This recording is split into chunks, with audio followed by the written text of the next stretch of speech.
Hey everybody! Today we're going to look at the Bushwhacker 12ROK. Fairly new model for Bushwhacker, a little different than their standard teardrop shape that you might be used to seeing. This is a great trailer because the specs. So what does that mean? It's a little under 2,000 pounds. It weighs 1940 officially on paper as a dry weight. It's 15 foot 9 inches long and 6 foot 10 inches tall. That means it might fit in your garage. All right, it's got an outside kitchen on the back that is really cool. It's got a really nice sized sleeping area, all kinds of cool features. Let's go inside, start there. Come on. Now the first question we always get inside a teardrop or a small trailer like this is always the space. How much space is there? So there is 46 inches from the base here up to the ceiling. Now, of course, you're going to have these two mattresses in here. If you spread them out, they cover the bottom. It is 60 inches wide and 78 inches long. Now, a true queen bed is going to be 60 by 80, so it's only 2 inches shorter than a queen bed mattress. Most people can live with that really easily. Right now we have them doubled up just because it allows us to show you more. But if you're traveling by yourself, it might be what you want to do to use the other side for maybe some additional storage or additional gear laid out, whatever works. We have these mattresses doubled up so we can show you the storage down here. They've done something that I really like on the storage that's underneath the mattresses. They have two separate compartments. That makes it easier to lift up the panel. The panels are hinged on the back, by the way. They're not loose, which makes it really easier to maneuver. The front compartment is a little bit smaller. You know, it's about 3 to 4 inches deep. It allows you to put some gear up front. But this longer bin in the back is split lengthwise. So it would be great for maybe fishing gear. If you have a pole that comes apart that would fit under there, you know, I can imagine rifles fitting under there, anything like that with some length. You have that space in the back here, and it's not all loose and mixing together in one big pile. So very nice to see that. Just grab the finger hold, lift it up. You're accessing that storage on both sides. Now let's look up front. What they have done here is they've given you about a 2 foot deep space with some of the equipment underneath, but also storage. Storage on the left here. I really like the fact that when you double up these mattresses, you can still open up this compartment door.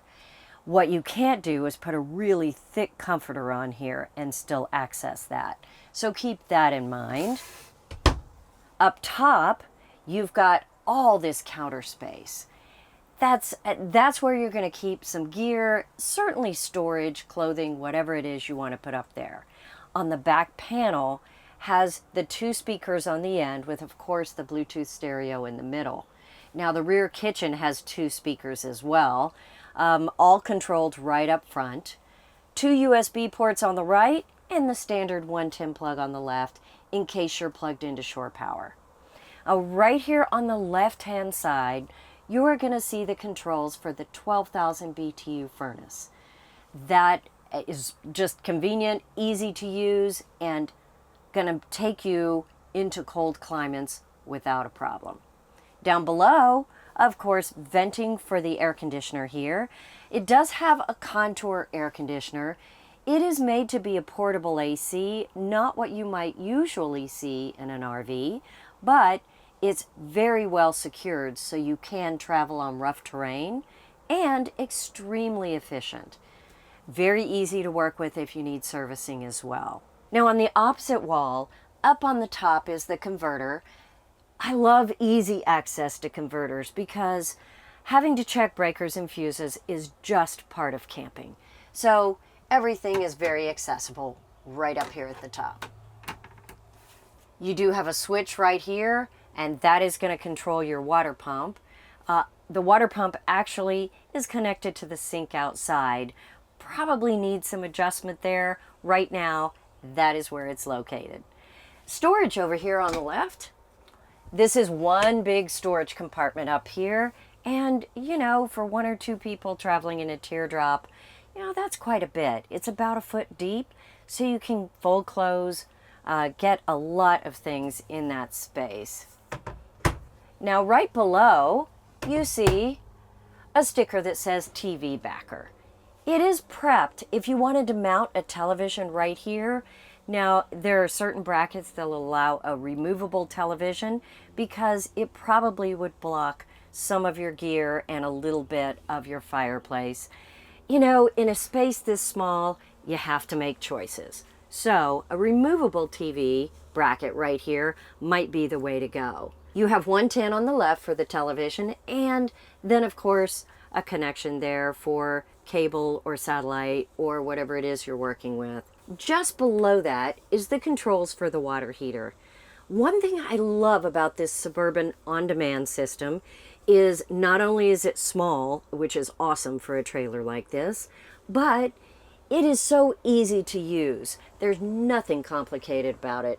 You just turn it on, it tells you the temperature, you can adjust it and change it to Celsius or Fahrenheit and turn it off. Nothing tricky there. Down below, of course, this is going to be your carbon monoxide LP detector. And do I have to tell you there's a fireplace in this? Now, the fireplaces, not only do they add just a super cool ambiance, but it does provide heat, so you can have heat coming in if that's what you want. One of my favorite things with fireplaces is to run the fireplace for the lighting. I really like not having direct lights overhead, particularly in a small space like this. As most of you know, I'm about 5 foot tall, so being up here, if you're taller than me, you're going to be right in line with some of these lights. It might be much nicer to have lighting coming from this direction. So heat, light, ambiance, right here at the end of your trailer. I don't know. I think it's a great feature. One more thing I want to point out is going to be there is a power fan in this roof. And this high-powered fan is going to make the air move.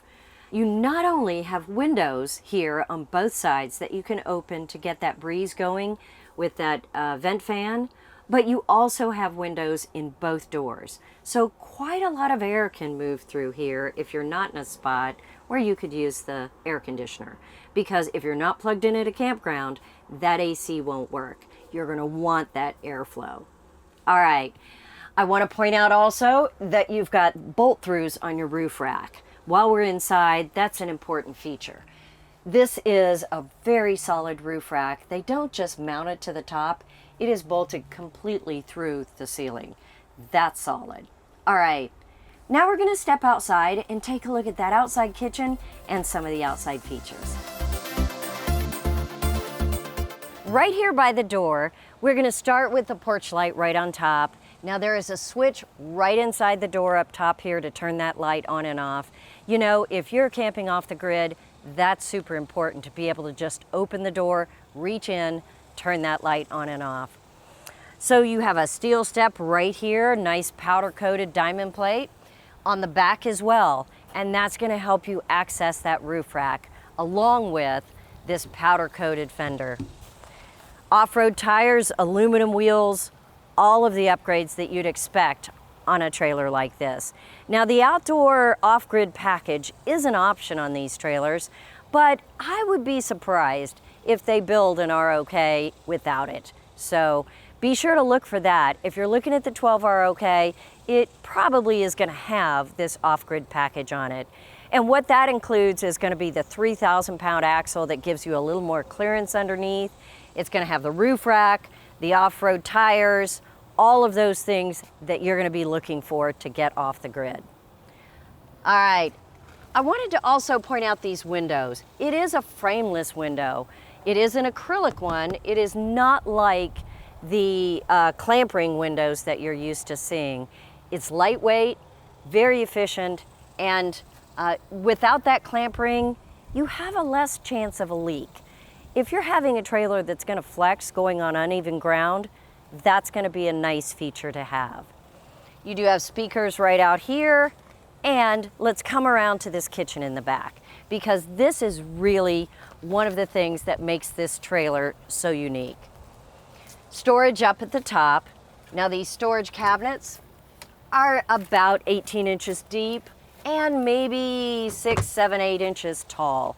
But a fair amount could fit in there all the way across. Now, instead of putting a sink right here, like almost all the other people do, they wanted to include this contour microwave underneath and leave this countertop open for whatever it is you would like to put here. To make that useful, they included all of the plug-in options up here along with the light switches. So you could set any appliance you wanted right there. Mine would be a coffee pot. I don't know. Maybe you have different things you'd like to set up on the counter and plug in.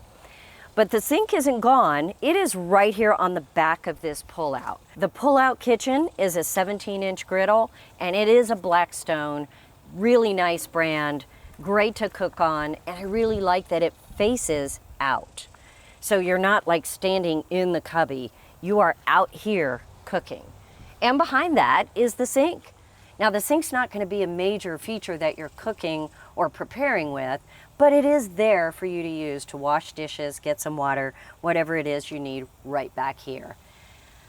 Up above is going to be the refrigerator. So this refrigerator is 12 volt, of course. It's going to keep everything cold if your battery is powered up.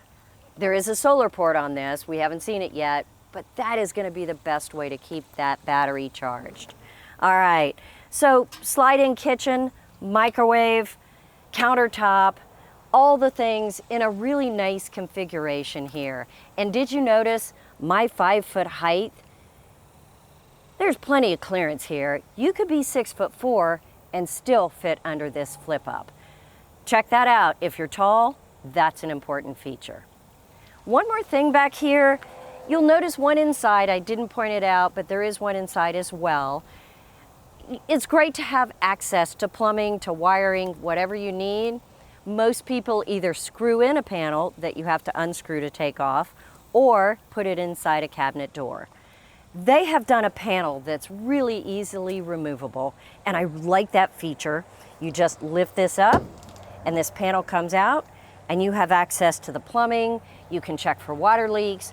This happens to have the water pump right in here, so really easy to access that even quickly and drop that panel right back in. Even on a bumpy road, this fits in pretty snug. It's not going anywhere, and it's not going to move when you don't want it to. I like that feature, wanted to point it out. It's pretty unique to the Bushwhacker. Let's keep going on around. Of course, if you are connected to 30 amp, you have the shore power cord here. Up top, the outdoor shower. It does have hot and cold water on it with the sprayer. Really nice feature. This trailer has a 24-gallon fresh water tank.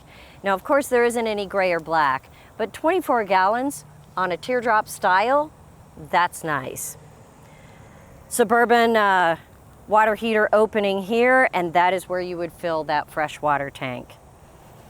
Moving forward, the furnace right here in the front, and that portable solar port that we were talking about.